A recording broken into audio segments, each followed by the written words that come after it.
Dunilé perturbe le trafic aérien dans l'océan Indien. Le cyclone est ce soir à une centaine de kilomètres des côtes réunionnaises. Mayotte n'est pas touchée par les intempéries, mais les liaisons aériennes régionales sont chamboulées. Les avions en provenance du Kenya sont maintenus, ceux en provenance et à destination de Madagascar aussi. En revanche, aucun avion en partance ni à destination de l'aéroport réunionnais Roland-Garros ne circule. Le vol de ce soir au départ de Paris a ainsi été annulé. Air Austral est la principale compagnie aérienne impactée. Tous nos clients ont pu être prévenus à temps de l'annulation de ces vols. On les invite bien sûr à se tenir informés au fur et à mesure de l'évolution de la situation par voie de presse ou aussi en contactant leur agence de voyage habituelle sur le site internet d'Air Austral. Il y a aussi le numéro Indigo d'Air Austral, le 08 25 013 012, qui reste joignable pratiquement 24 heures sur 24. Chaque fois qu'il y a une évolution de la situation, nous faisons le maximum pour contacter les gens. Alors, nous demandons à notre clientèle de s'assurer qu'ils ont bien laissé des coordonnées dans leur dossier de réservation où ils puissent être joints. 1200 à 1400 passagers sont concernés par ces désagréments, mais le fret pourrait également être perturbé. Chaque mois, environ 120 tonnes de marchandises transitent par l'aéroport de Pamandzi, auxquelles s'ajoutent près de 60 tonnes de lettres et colis postaux. Demain après-midi, un Boeing 777 doit décoller de Saint-Denis vers Mayotte en fonction de la météo. Mais pas de panique, un autre Boeing est attendu dimanche. L'île ne manquera pas de vivres et de produits frais. Si l'alerte rouge est levée demain, vendredi, l'aéroport de Saint-Denis-de-la-Réunion rouvrira au mieux en milieu de journée d'après les professionnels. Halte au pessimisme, c'est dans cet état d'esprit que Daniel Zaidani veut débuter l'année 2013. Dans un communiqué de presse, il fait le point sur les avancées de 2012 et les ambitions du Conseil général pour 2013. La priorité pour la collectivité est selon lui le chantier de la fiscalité de droit commun. À un an de l'échéance du 1er janvier 2014, le temps presse. L'heure est selon lui au combat pour le rattrapage en termes de développement économique et pour l'égalité des droits des Mahorais vis-à-vis de leurs concitoyens domiens et métropolitains.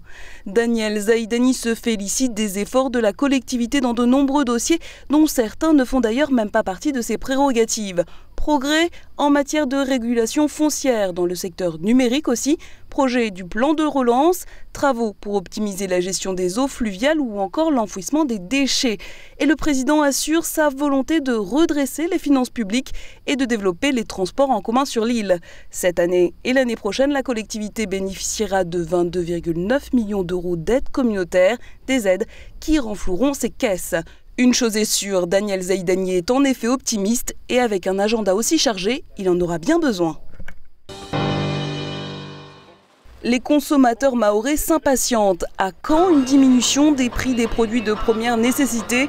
Une semaine après l'entrée en vigueur de la loi Lurel contre la vie chère, leur liste est loin d'être établie. Les associations de consommateurs tirent la sonnette d'alarme et étoffent la liste des doléances. Il faudra mettre d'autres produits, pas seulement alimentaires, si vraiment on veut lutter contre la vie chère. Par exemple, les compteurs d'eau. Les compteurs d'eau, l'accès est excessivement élevé. Il y a quoi encore? Il y a les produits d'alimentation de bétail, il y a les moteurs pour les gens qui veulent faire de la pêche, les bateaux. Aucune négociation officielle n'a commencé pour le moment. Mayotte est un peu à la traîne par rapport au reste de l'outre-mer. Le 14 janvier prochain, représentants des consommateurs et distributeurs doivent se réunir. Des distributeurs qui se disent prêts à réduire leurs marges sous certaines conditions. Donc il faut bien savoir que sur l'alimentaire, surtout sur les produits de première nécessité, les marges sont souvent très minimes, enfin très limitées. Il y a ce qui s'appelle les produits de première nécessité qu'on commande en grosse quantité, le riz, la viande, enfin j'en passe. Et il y a des produits qui sont évidemment plus de haut de gamme ou luxe ou moins essentiels. Selon la loi Lurel, si les différentes parties ne parviennent à un accord rapidement, il appartiendra alors au préfet de trancher. Thomas Degausse devra établir lui-même une liste d'une centaine de produits. Il devra aussi fixer leur prix sur la base des premiers travaux de négociation. Même après 10 ans d'exercice, Jean Lhuillier se replonge régulièrement dans ce pavé qui réglemente le funéraire. Des centaines de pages qui détaillent les conditions dans lesquelles un corps peut être transporté, conservé, enterré ou inhumé. 10 ans que Jean-Louis Lié était confronté à un dilemme à Mayotte, accorder la loi française et la religion musulmane lorsqu'un corps est rapatrié par avion.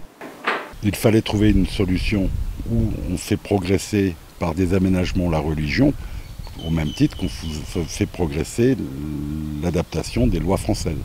En l'occurrence, respecter la loi et respecter la religion est d'une importance capitale pour éviter les tensions vis-à-vis des familles, vis-à-vis des religieux, par rapport aux communautés, par rapport à la sécurité du personnel. Sa collaboratrice s'est ainsi déjà retrouvée dans une situation délicate. La famille d'un défunt réclamait le cercueil pour l'ouvrir et réaliser l'enterrement selon les préceptes du Coran. Placer le corps joue droite sur une couche de terre dans un cercueil en bois. Ce qui s'est passé, c'est que j'ai eu des menaces en me disant que si je ne laissais pas le corps à la famille, qu'on allait être battu, que le camion allait être abîmé. Pourtant, il y avait plusieurs policiers, mais qui n'étaient pas rassurés, eux non plus. Donc on n'a pas pu faire autrement que de laisser le corps pour éviter toute rébellion. Des réactions violentes puisqu'en l'occurrence le corps avait été rapatrié de métropole par avion et donc placé dans un cercueil métallique sous scellé, en accord avec la législation française mais aux antipodes de ce que prescrit le Coran. Après plusieurs lettres au procureur de la République à Mayotte, Jean-Louis Lié vient d'obtenir gain de cause. À l'avenir, le procureur autorisera la réouverture du cercueil pour que la partie métallique soit retirée. C'était déjà le cas en métropole lorsque le corps était inhumé. Cet argument a porté ses fruits. Si le procureur nous autorise, monsieur le procureur nous autorise l'ouverture du cercueil pour retirer le métal, comme on le fait dans le cadre de crémation en métropole, puisque les crématoriums ne prennent pas le métal, on procède au retrait du zinc et effectivement, en pratiquant l'opération dans un milieu confiné, on n'est plus assujetti ou confronté au risque de contagion ou d'épidémie dans le cadre sanitaire, tel qu'une ouverture intempestive de cercueil après 15 jours ou 3 semaines de décès au sein même d'une mosquée où il y a la population en milieu public. Donc on supprime tous ces risques. Loi coranique et loi de la République française seront dorénavant respectées. Qu'un corps soit rapatrié par avion ou que le décès survienne sur l'île, de poussière, l'homme retournera à la poussière.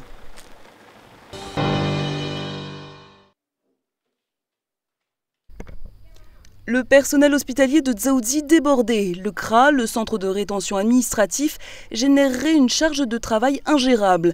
Les infirmiers doivent ausculter les immigrants illégaux dès leur arrestation jusqu'à leur renvoi aux frontières et prodiguer des soins à ceux qui le nécessitent. Ils sont donc contraints de prendre des décisions allant bien au-delà de leur qualification. C'est seulement en cas de nécessité qu'intervient un médecin urgentiste, agissant souvent à distance. Moi, je refuse à mettre en danger la vie de mes collègues. Parce qu'un infirmier, quand il doit travailler quelque part, il doit toujours y avoir une présence médicale. Se mettre en danger ou mettre en danger les autres, c'est le risque que dit encourir malgré lui le personnel soignant. En sous-effectif permanent, un infirmier doit ausculter à la chaîne des dizaines d'étrangers en situation irrégulière. Une fois, il y a 2 semaines, il y a une collègue qui était de service qui avait vu 180 personnes.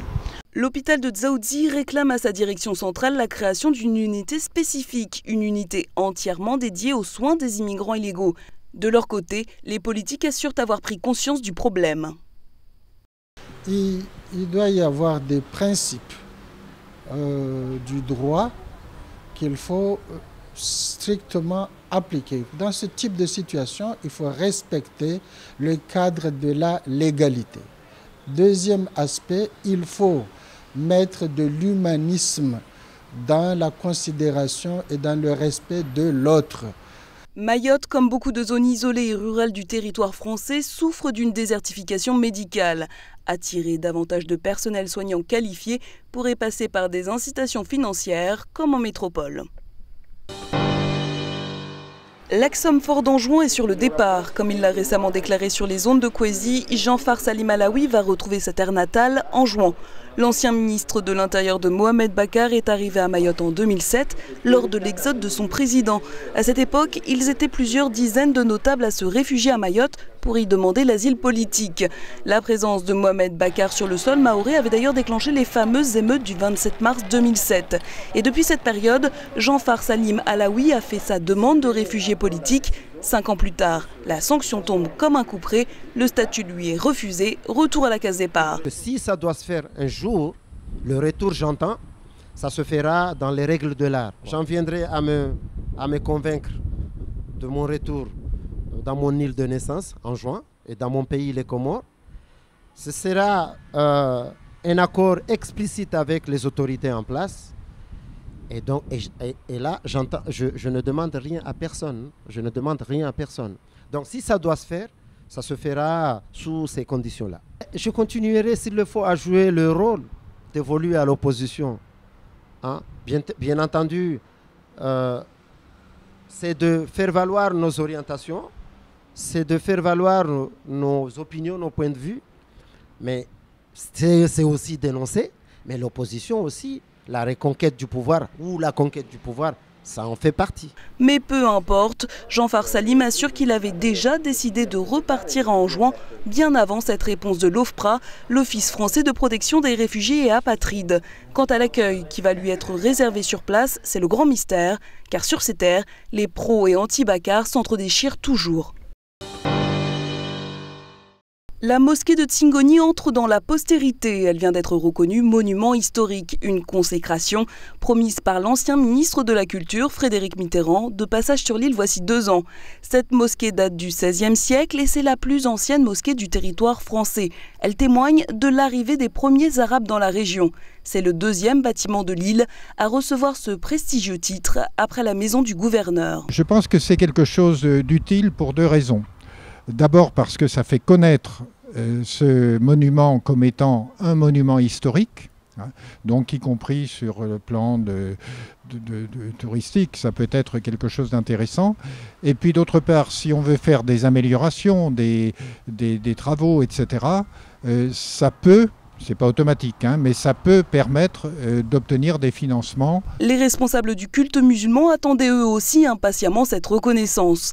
Les 2 mausolées chiraziens et le sol, à l'exception du minaret plus récent, sont aussi concernés. La Commission nationale des monuments historiques doit encore valider le projet.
À Nantsika, chambre et table d'hôte. Dans le village de Poroani, tout près de Chirangui, venez découvrir un site de charme tout confort. Clim, TV, douche, frigo et plage à proximité.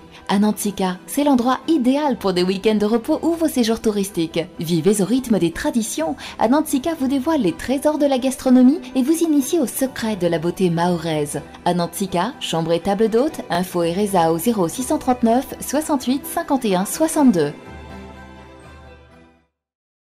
L'épreuve mythique, le rallye Aïcha des Gazelles, aura lieu du 16 au 30 mars au Maroc. Mayotte a son équipage. Sophie et Anne-Sophie vont représenter Mayotte. Elles ont besoin de vous. Associez votre image à cette épreuve tournée vers la régularité et l'environnement. Sponsor, appelez le 06 39 25 41 26 25 41 26. Elles ont besoin de vous. Soutenez Cap Gazelle Team 101 avec Queasy. Anantsika, chambre et table d'hôte. Dans le village de Poroani, tout près de Chirongui, venez découvrir un site de charme tout confort. Clim, TV, douche, frigo et plage à proximité. Anantsika, c'est l'endroit idéal pour des week-ends de repos ou vos séjours touristiques. Vivez au rythme des traditions. Anantsika vous dévoile les trésors de la gastronomie et vous initie aux secrets de la beauté mahoraise. Anantsika, chambre et table d'hôte, info et résa au 0639 68 51 62.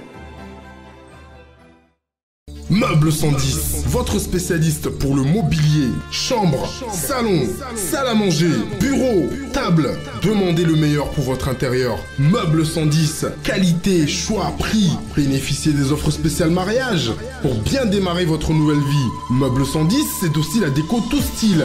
Meubles 110, c'est à Kawini, dans l'immeuble Archipel. Pour toute info, composez le 06 39 39 26 59. 06 39 39 26 59.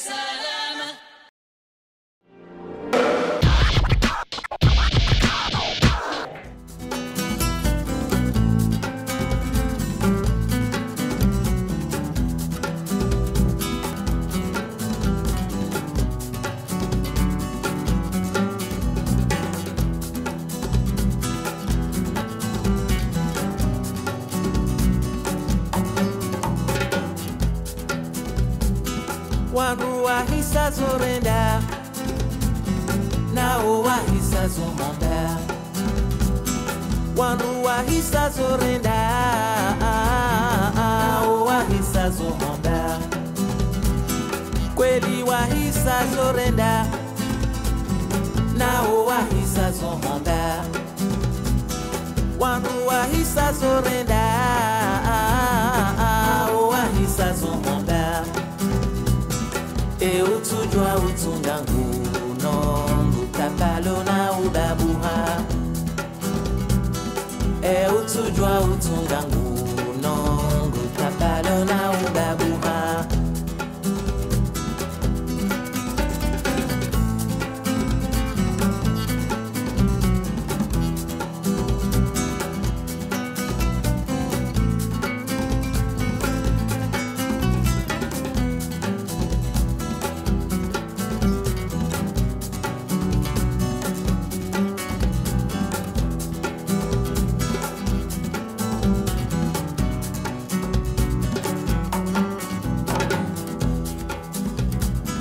Majinga yo matiro dako saka ya zilio. Majinga yo matiro kozaka ya zilio. Ujinga ka ujusansi enyi wanza oenzi. Ulabaka ulelenti enyi wanza oenzi. Eutujwa utungangu nongu kapalo na udabuha. Eutujwa utungangu nongu kapalo na udabuha.